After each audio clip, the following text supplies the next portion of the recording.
Good afternoon, everyone. I was just waiting a few seconds for people to come into the meeting.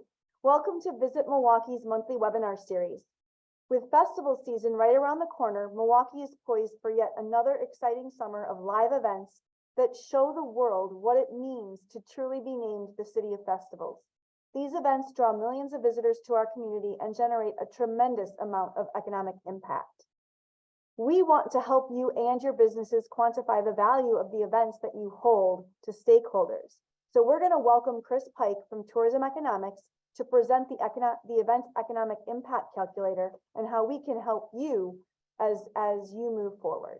But first, as always, let's go through our slate of events. First, I'd like to share the STAR report with you. As you can see, both downtown and county hotels outperformed 2022 in every category year over year, with the greatest overage showing in revenue and RevPAR. Last year, Milwaukee hosted the first and second rounds of the men's NCAA tournament, and we drew fans from around the country to experience March Madness. But this year's performance eclipsed the 2022 figures even without March Madness, thanks to events like the Midwest Gaming Classic, PBR by Surf Forum, and all of the many youth sports that our team booked for you, including Badger Region Volleyball Championships. Now I'd like to welcome our new and returning partners.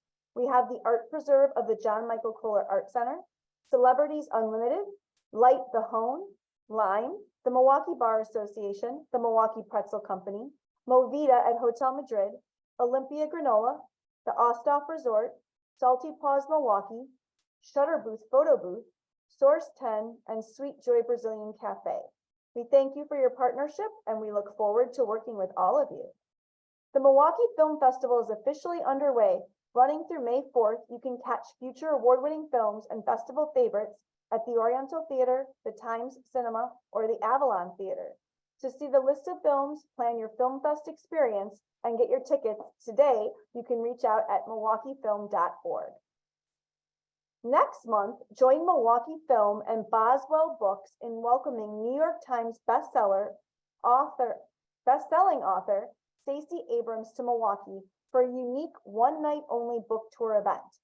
The first 500 people who purchase tickets will receive a signed copy of Abrams' new thriller, Rogue Justice. You can find out more information and get your tickets today on the events page of Milwaukee Film's website. The Fresh Coast Jazz Festival, in partnership with Podcast Town and No Studios, is looking for Milwaukee's best jazz acts. While the festival may be months away, now is your chance to earn the title Fresh Coast Jazz Festival Hometown All-Star and win a spot in the Jazz Festival's lineup. All you need to do is submit your electronic press kit with performances of at least 2 songs by Monday, May 1st. You can find out more information and enter to win at hometownallstarshowcase.com. Speaking of jazz, International Jazz Day is this weekend. On Sunday, April 30th, visit the Art Theater at St. Kate, the Arts Hotel, for a free Jazz Day celebration with the Milwaukee Jazz Institute. Beginning at 2 p.m., enjoy the performances by the MJI student ensembles, the MJI faculty, and a presentation of jazz history in an open jam session. Festivities will also include the lighting of the Home Bridge in the colors of the International Jazz Day logo and a group photo in the River Center atrium. Learn more about this celebration on the event page of Milwaukee Jazz Institute's website. Coming May 5th through the 21st, the newly renovated Theater in the Round, Goodman Main Stage Hall at the Milwaukee Youth Center will welcome the world premiere of The Gracious Sisters. Archaeological intern Alice stumbles down a rabbit hole backward in time to ancient Greece to discover the aftermath of a heinous murder.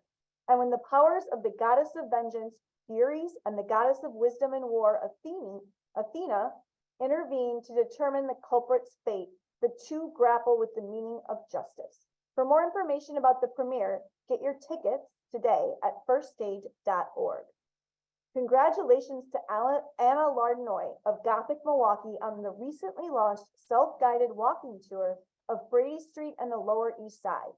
The free 2.8-mile walking tour features the history of local attractions like the Peter Sortino Bakery, Glorioso's Italian Market, Cass Park, the Laverne and Shirley House, the Jewish Museum Milwaukee, and so much more. To learn more and take the tour, download the Voice Map app. Say that a few times. Voice Map app from the App Store and select Brady Street and Milwaukee's East Side Tour. Congratulations to Laura Mygatter and Nick Heck, owners of Hot Dish Pantry, on the official opening of their new space on South Howell Avenue. Open Thursday through Sunday from 11 a.m. to 8 p.m. You can stop by for a selection of delectable Midwestern comfort food at its finest, with offerings like pierogies, loosey-goosey burgers, fried pork tenderloin sandwiches, and so much more. You can visit their new location on the south side or view the full menu at hotdishpantry.com. On May 28th from noon to 6, join the Brady Street Grid for the inaugural America Fest. Enjoy drink specials at 16 Brady Street bars and restaurants and a free shuttle that will take you from East Brady Street to West Brady Street throughout the day. Proceeds from this event will benefit a veterans organization, the Brady Street documentary, and Cass Street School. To purchase tickets and see the list of participating bars and restaurants, you can visit the events page on Brady Street Bid's website. After a 3-year hiatus, the Westtown Farmers Market will return to Zeidler Union Square as the Westtown Day Market this summer. Beginning on June 8th, the market will open every Thursday from 11 a.m. to 2 p.m.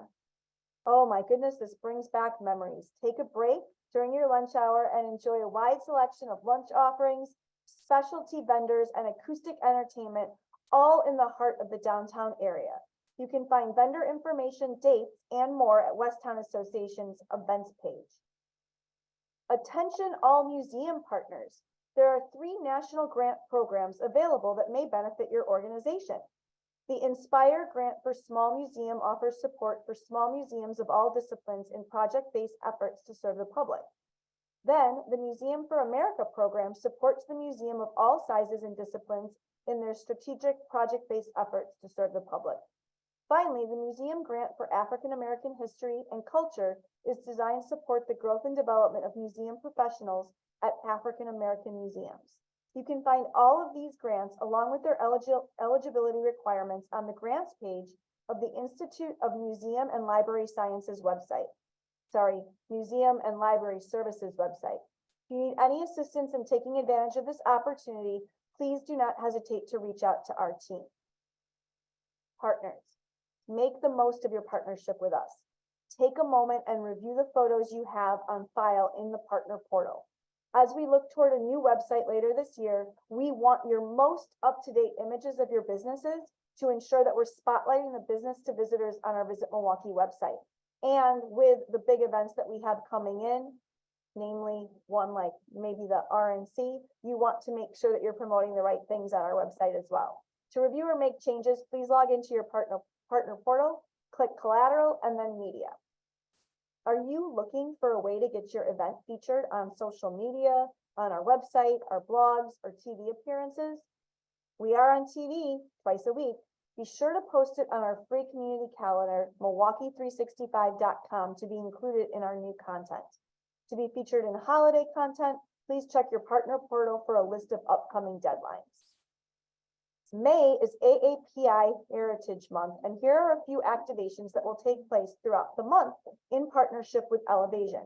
On April 27th, the Develop R. Phillips Forum will feature fighting anti-Semitism and anti-Asian hate through education. This is a hybrid event, and we will send out links in our insights this week. On May 1st, Elevation and Milwaukee Film will screen the 50th anniversary of Enter the Dragon in the Abilene Cinema at the Oriental Theater. On May 7th, Judge Mosley, in conjunction with Marquette University Lubar Center and Elevation, will host a heritage dinner at the Ivy House.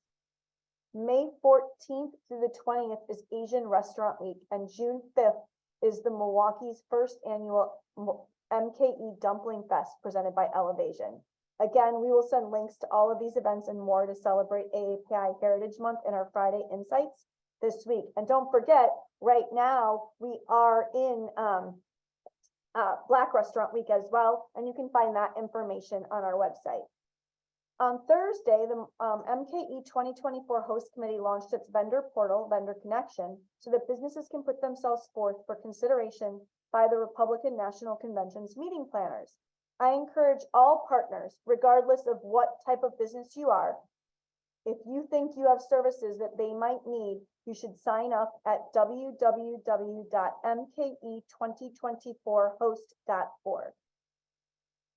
Our very own Marissa Werner is running for Visionary of the Year for Leukemia and Lymphoma Society, and she is hosting a fundraiser atop the Pfister in blue on May 1st, duking it out against Elevation's own Eric Kennedy with cocktails versus mocktails, starting at 5:30. So be sure to join them both on May 1st at Blue. I do want to give a shout out to our marketing and communications team for some wonderful recognition by the Hermes Creative Awards, which is an annual program for the Association of Marketing and Communication Professionals. This year, the 2023 Official Visitors Guide received an honorable mention.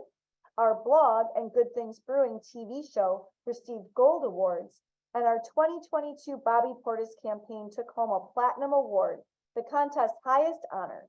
I am so proud of the work our team cranks out every day on behalf of our community and on behalf of all of you. So thank you to our marketing and communications team. May 17th through the 13th is the 40th anniversary of National Travel and Tourism Week. Help us celebrate why our industry is so vitally important to the communities we serve. We're going to start out on Monday, May 8th with a press conference at Mitchell International Airport, where we will discuss workforce and the important role tourism plays in attracting and retaining workforce in the Milwaukee region. On Tuesday, we're going to celebrate our volunteers who are critical to our business and to welcoming visitors. On Wednesday, we will join our friends at the Wisconsin Center as they celebrate their topping off ceremony, and our messaging will surround the importance of meetings and events. Watch for some exciting contests on Thursday when we celebrate the City of Festivals with giveaways from all of your favorite summer festivals. And on Friday, we'll celebrate how important sports tourism is to Milwaukee as we launch our newest videos with Milwaukee's own hype man, Mr. Bobby Portis. On May 17th, we're taking our team on the road south, down to Chicago to let their residents know all that we have to offer in Milwaukee for the summer season. We're going to have activations throughout Union Station. We're going to have press there as well as meeting planners. To find out more, feel free to reach out to Meg or myself or Brian to figure out if you can be involved.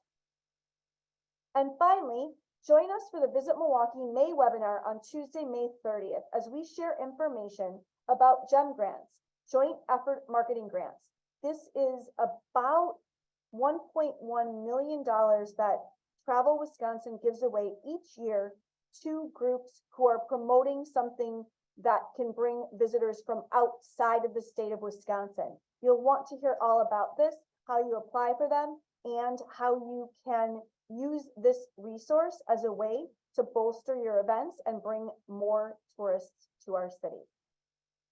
Now, I'm excited to welcome Chris Pike, Director of Impact Studies in Oxford Economics Tourism Economics Division, to present the Event Economic Impact Calculator. Chris is responsible for measuring the economic impact of tourism activity, both broadly and for specific initiatives and projects. With his expertise in tourism economic impact analysis, Chris works on projects from local, the impact of individual events, to universal, analysis of annual impact of visitor activity. Chris is the lead analyst on the Destinations International Event Impact Calculator, working with 330 DMOs like Visit Milwaukee on the impact of meetings, conventions, sporting events, festivals on the local economy. And he has also worked with dozens of state and local tourism destinations and companies around the world on an annual impact analysis. Chris, I'm going to turn this over to you. As you get started, everyone on the call, please know, feel free to put questions into the chat or Q&A. We'll monitor them, and at the end of Chris's presentation, we will go through Q&A. Chris, take it away. Thanks very much, Peggy. And thanks everybody for taking a couple of minutes out of your time to get to the point where we can talk about the Event Impact Calculator. And Peggy, I'm going to steal the screen share from you now, if you don't mind. There we go. And start my screen. All right, so we get to talk about the Event Impact Calculator. And hold on, let me start the slideshow here. There we go, from the beginning. The Event Impact Calculator was formed through a partnership with Destinations International and Tourism Economics now about 12 to 13 years ago.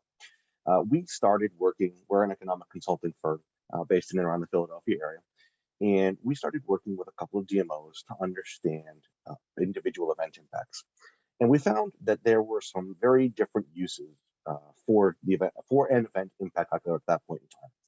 There was one particular organization that was using as a sales management tool, where Monday morning would meet all the salespeople, and they would go through every single event that the salespeople had been involved in.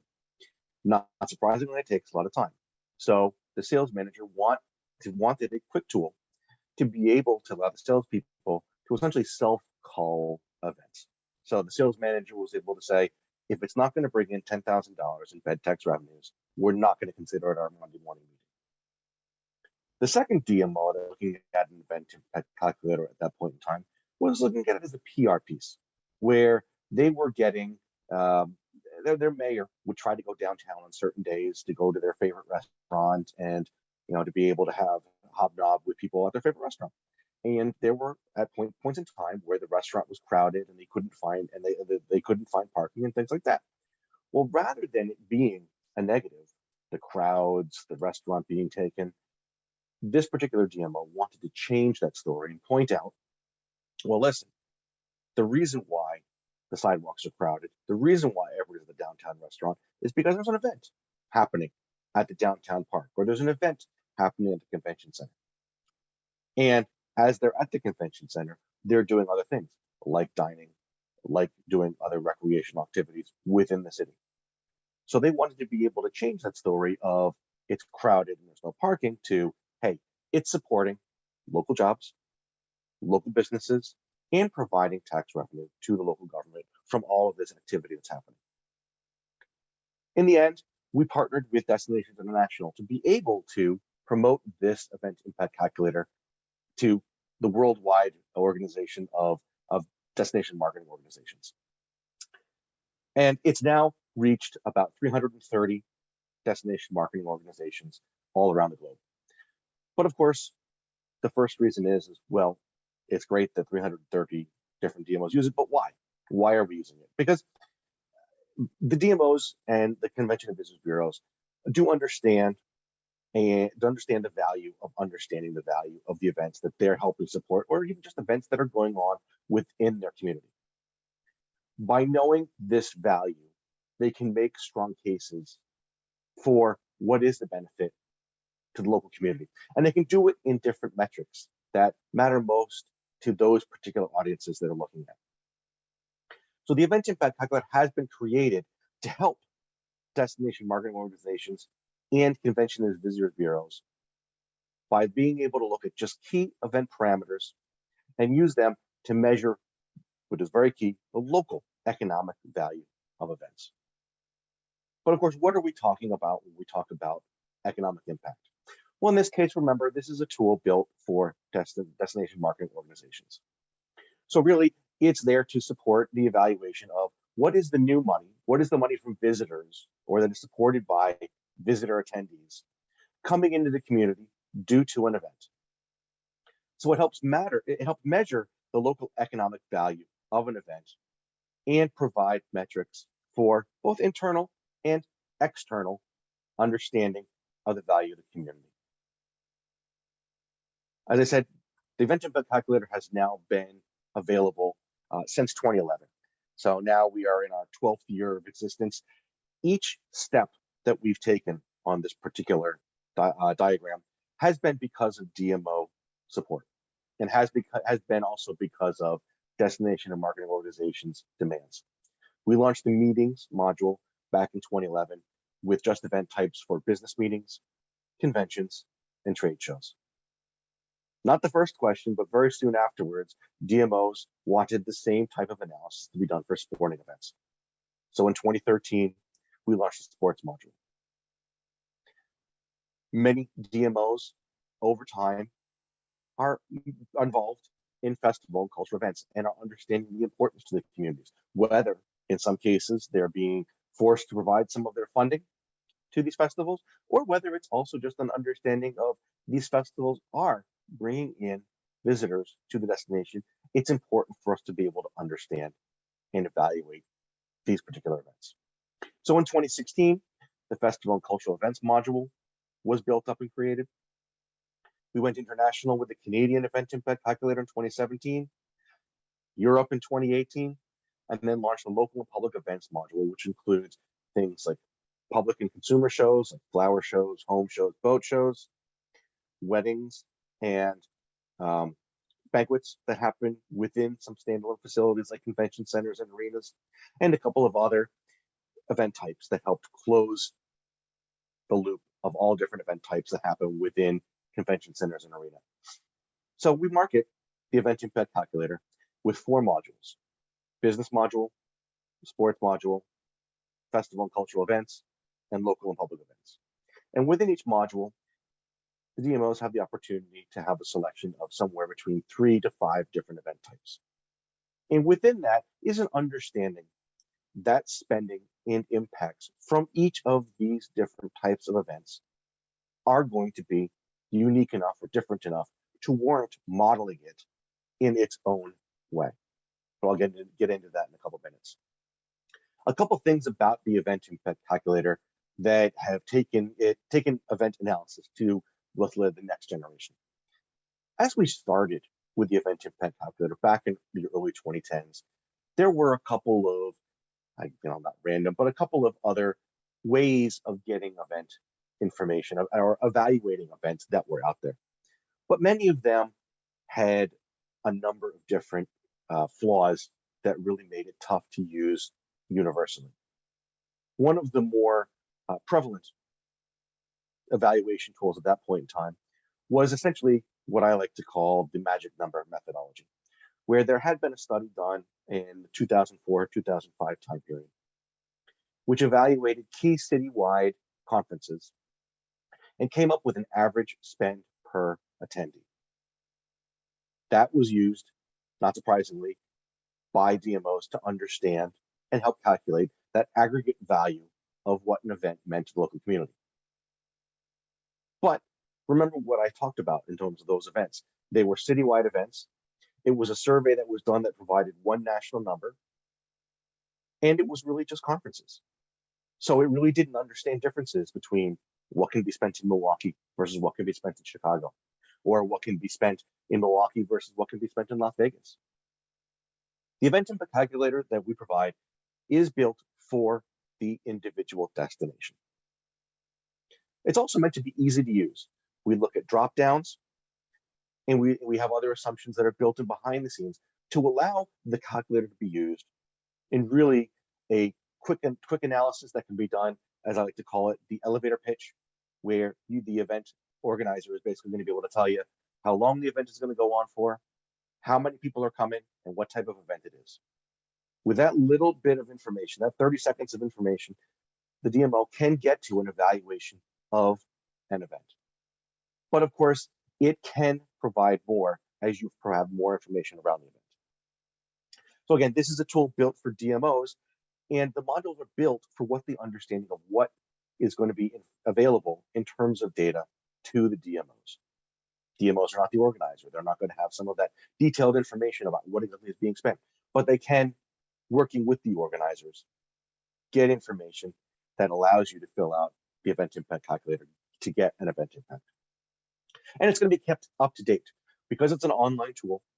As we are able to look at new spending streams, as inflation changes, as impacts move forward, as tax rates change, we make those changes within each model so that the report that's coming out of the Event Impact Calculator reflects the most up-to-date characteristics of events that we know.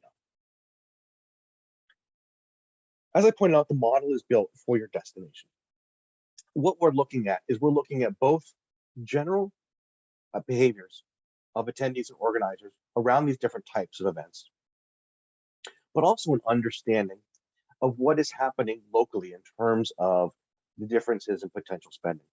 One easy way of thinking about it is, for hotels, there is a correlation between wages that are paid to workers and the ADR of that city. Similarly, that same type of analysis can be applied to restaurants or retailers and and recreational types of businesses to understand how spending may differ within somewhat alike destinations. So now we have the general behavior of attendees and of organizers in terms of how they're spending with for a particular event type within a destination, and also destination specific information from wages for key industries that serve attendees, visitors, and these meetings to be able to get at the best analysis we can do for what is going to be the local spending around that event. The impacts around that event are going to be built and based on what exactly is defined as the economy, understanding that how many jobs it takes to support a hotel is going to be different in Milwaukee and different for bigger hotels than it may be for a Madison or a Green Bay. And then tax revenues, we work with a local organization to make sure we understand the specific tax rates and assessments that can be applied to these particular types of events. There's a lot of different data points. And I said, the top down, where we're looking at overall behaviors of these events from both consumer survey research, understanding how attendees spend as they go to a business meeting versus a sporting event. We also understand how organizers are spending differently among those types of things from meeting planner surveys. And we have a lot of individual data points. We have client relationship management data for over 150 DMOs, which ends up being about 1 million different events that we're able to look at to understand how people are staying based on how long an event is going on for. We certainly work with a lot of local information, whether it's employment and wages at the local level, whether it's local tax information. We've also been lucky enough to work with an organization that has venue-specific data, and it has it at a number of different venues where we're able to, again, use those different classifications of wages, geography, and things like that to be able to get to an understanding of those venues that we may not have based on certain characteristics, be able to set up those particular spending type of information. It is easy to use. It's available through the web or your CRM for the DMOs, and it can be used to appropriately attribute the uniqueness of the event, even with just a couple of event characteristics. Again, the type of the event, how long the event is going to take place, a number, attendees, participants, tickets sold, an overnight day share is helpful, and then a room rate. As I talked about, this is a tool built for DMOs, and DMOs don't always have the perfect information. So we do have some different calculation methods depending on the module, understanding that the DMO may have different types of information available to them. One quick example in sports is the idea of, in many types of sporting events, let's say like a marathon or a youth amateur sporting event, in most cases, those organizers are going to be able to tell the DMO how many people are participating. 5,000 runners in the marathon, or I have 20 teams of 15 kids each in the local softball tournament. But what they may not necessarily know, especially because a marathon doesn't really have a defined or a an in and out type of kiosk type of thing that you're buying tickets for or something like that. They don't really that doesn't really provide the information of the fact that your best friend came to hold your sweatpants while you ran the marathon, or when you have 13 or 14-year-old kids playing softball or soccer or whatever other sport there is. Well, it means a mom or a dad or mom and dad and maybe siblings are also traveling along with it in terms of those travel parties. So you can use a participant-based methodology to understand the full impact of the event, even only knowing the number of participants. Similarly, for things like an NCAA tournament, which the information is usually some sort of ticket-based information, 16,000 tickets sold at the Fiserv Center or something to that effect. We can still get to an evaluation of that event, even with that being the only information that we have available, if we don't know exactly the difference between our visitor portion of the event and our local portion of the event. Similarly, for festivals, we understand that many points in time, it's sometimes where you get a one paragraph thing and said 100,000 people showed up. Well, again, based on all the research that we've done behind the scenes, we have ways of using some of those drop-down buttons to be able to allow you to get to that day overnight splits by understanding a little bit about your event. Is it primarily local? Is it a balanced event between local and visitors, or is it primarily out of town? There are then ratios filled in to understand that local and visitor portion around the event to be able to get to that economic impact for the DMO. Again, it's all available through true drop downs, which again provide some of that difference behind the scenes. This isn't something that DMOs necessarily know off the top of their head, but based on those understanding of behaviors around these different types of events, we can understand that for your average overnight attendee, a business meeting, much more of that attendee dollar is going towards lodging and food and beverage, with much smaller shares going to areas like recreation, retail, and transportation. Whereas when you're coming to that youth amateur sporting event, many more dollars are being spent on areas like retail and transportation in terms of how much of the visitor dollar is being spent, whereas less is being on lodging because you have multiple people per room now, or you're staying at a lower tiered hotel. Whereas food and beverage still usually captures a similar share of that overall visitor dollar. That, of course, is available not for all the different event types in here. And I have an example here on the right showing that areas like food and drink, thankfully, have the highest share of the visitor dollar going towards food and beverages. Your professional sporting event with its higher ticket prices have the highest share in terms of money spent, the share of the visitor dollar spent on recreation. It also helps vary how much is being spent. Business and conventions for this generic average overnight visitor having a somewhat similar type of overall spending. Amateur, because again, now you're breaking out some of that lodging into multiple people per room and things like that. The spending per visitor comes a bit lower, and professional in these examples, being one of the highest because of that ticket price, adding to the overall overall spending of that particular visitor. And there are other areas of what you can individualize the impacts if you know more about the event. And then, of course, what we provide is a report that contains a lot of information that helps the DMO understand that local event impact. It's going to include spending, which is going to be broken out to whether the attendees, organizer, or other are doing the spending. It's also going to be broken out into what industry the spending is happening. So you can understand how much is in lodging versus food and beverages versus recreational spending. Income impacts.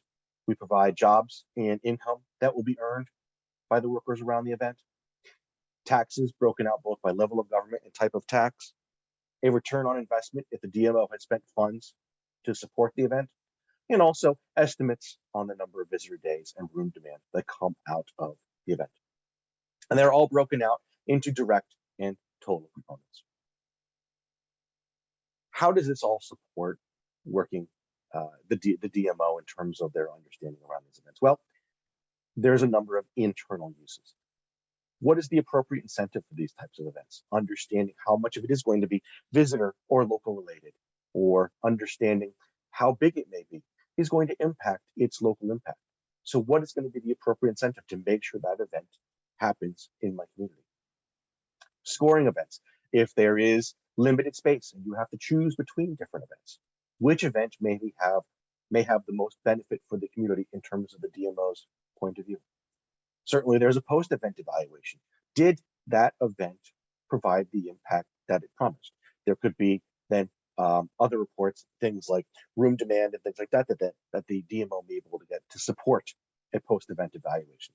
And certainly also a development, being able to develop arguments for development of venues and facilities, expansions, whatever it may be, because understanding the value of what more events may bring or what bigger events may bring. And certainly there's also the promotion, the community value around these events. It can also establish the economic value of the work that the destination marketing organization is doing in all the events that they're supporting. And then, as I pointed out, we provide a lot of industry-specific data. So now there's a way to speak to and have data that can be valuable for specific stakeholders. Whereas now the Restaurant Association can get an understanding of the catering and food and beverage sales around these different types of events. city council can understand the local tax revenues that are coming in from these different events and other various stakeholder discussions that you can have. So I think one of the real benefits now that's come out of the event impact calculator is the fact that it does provide one methodology that can really look at the universe of events that DMOs are now involved with. And in addition, despite previously there being a lot of competing calculators out there, as we've gone over this decade, Sports ETA, which is the Association of Sports Associations, and International Association of Venue Managers, which works with a lot of managers at convention centers, they both have validated and checked the event impact calculator and are advising their constituents, their associations, to use the event impact calculator as an evaluation tool for their events. So the EIC is now used by 330 organizations across the event spectrum and across the globe. And with that, I just want to stop for a second and show one particular thing. I was asked to just show quickly how it could be used for an event. And so I just went and wanted to look quickly at a particular event and then be able to model it within the calculator. So I just took this quick event, and just because it's, you know, a Wisconsin event, don't shoot me. But they wanted to get an idea of how quickly it could be used and how the type of information could help get to something very quickly. So I just wanted to look at, and I have no idea whether this particular organization used the event impact calculator or not, but it does have some quick numbers that we can then use to the point of, hey, we may not have great information, but we can still, interestingly enough, get very close to an over evaluation that this particular organization did. So this is called the Northern Wisconsin State Fairgrounds. And as they point out, it's very little information that they provide you about the events itself. Basically, 100,000 attendees around this event. And then you can see that it generates about 7.5 million indirect impacts and a little bit over 12.5 million in terms of overall impact. So what I just did is I said, well, okay, let's see how quickly we can run something like this through the festivals module to get something similar. Just to point out how quickly it can be done and the type of information that you can then get from it. I don't know exactly all the parameters around that event, but I just assumed some particular parameters around the festival, in that it's going to be a 4-day festival. And in this case, I have it running Thursday through Sunday. I have it running in a generic location so that I'm not giving anybody's information away. We're calling it a festival and cultural event. And of the event types, we could pick performing arts, visual arts, but usually these types of fairs are more general, where they're going to have some food, some musicians, some art. So I've decided to put it in that other cultural festival. We know 100,000 attendees. And I just assumed that because this was up in northern Wisconsin, they're probably unlikely to have a large hotel base like a Milwaukee or other like that. So what I wanted to do is I wanted to understand, based on the fact that not a ton of people are going to be staying overnight, but many of these people are just going to be day visitors, what's the type of spending that's going to be happening around it? So I've got 100,000 people. We're going to assume that we want to include them all right now, which is why we're 100% for our out-of-town share, because I want to look at all the spending around this event. But we're going to make sure there's a small overnight share. And again, a lot of this is going to be local demand, most likely. Put in an average room rate, and everything else is model assumptions. And based on just a quick bit of information, interestingly enough, they had about 7.5. And again, this is a generic model, so it's not going to be something perfect. But in the span of just understanding that one paragraph that had some basic pieces around that event, we're able to get an event impact that provides some of those high-level pieces of information that equal what's in that. And now we have all of this detail by how much the attendee spendies are doing, in which industries they're doing it. You can see about 2.5 million at restaurants and grocery stores and bars. The lodging industry gaining about $1.1 million from the attendee spending themselves. And not only that, but you can also point out what are the other values around this event. If you spread this event out throughout the year, directly, it would support nearly 100 jobs, 100 full-time jobs.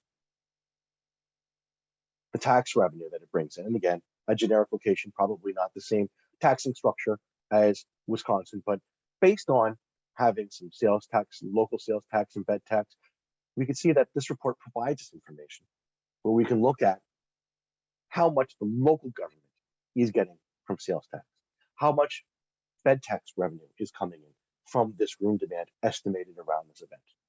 And remember, we're working off of one paragraph that said 100,000 people, and you can look at the level of information that we're able to provide it out of the report.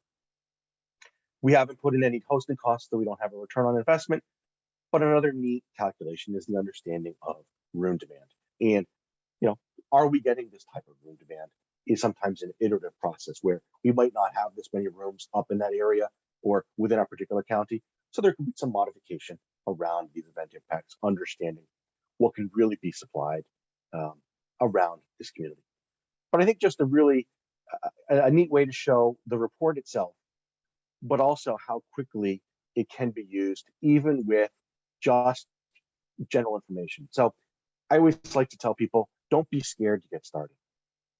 A lot of times it will have you ask the next question and be able to think about your event in a little bit of a different way. But certainly it also can be a very important tool for the DMO to be able to understand around events, because as they learn more and more about the events, one particular destination did an evaluation like this for a particular parade. They then had 7 or 8 other parades immediately once it was released say, I want that same thing. And now this DMO has information around these events, and they understood where people are coming from. So they actually did a level of marketing to those places where they knew people were coming from. They knew they were already coming for these events. And they said, well, I want you to think about not just coming for the day for this event, but staying overnight, or making sure you go to a show afterwards, or making sure you go out to dinner, or go to a different part of the city. So they've now advanced because of that, because of their working together with these parades. They're now able to advance both the impact of parades, but also their own marketing, because these people were already coming to this particular destination. Now, how do we get more out of them? So it really becomes something that becomes a partnership between the festivals and the DMO to understand the value of not just the parades, but an aggregate of the facilities that are supporting these events, and allows for a number of different ways of moving forward to try to increase the impacts, increase the value of all these events, both for the parades and for the city itself. With that, I would like to pass it back to Peggy to ask if there's any questions at this point in time, but I do appreciate you listening in and learning a little bit more about the event impact calculator. Certainly, if you have any questions, feel free to contact myself through Visit Milwaukee or groups at Destinations International to understand a little bit more about the event impact calculator and how it can really help the DMO and the different type of uses. So Peggy, back to you. Well, Chris, that was a lot of information. Thank you so much. Just so that everyone on the call is aware, we use this regularly when we are analyzing a business opportunity or when we're asked to by partners. So feel free to reach out to us if you need something specifically analyzed. As you see, the data that we get from the system is quite detailed, and it's very helpful in helping us to make decisions. At this point, I don't see any questions or any chat questions. So I'm assuming that they're all absorbing the amazing amount of information that you provided. And if anyone is interested, Chris, would you mind sharing that deck with us so we can put that out for our team? So we'll send that out to everyone who was on the call. And then if you have questions, feel free to reach out to us. Don't forget that next month, we are really excited to have you join us on May 30th so you can learn how you can apply for grants to help market your events and or meetings. If you have a specific meeting, first-time meeting that's coming in, so that you can bring as many tourists to Milwaukee as possible. So once again, thank you. I hope that everyone enjoys their spring, and we will see you next month.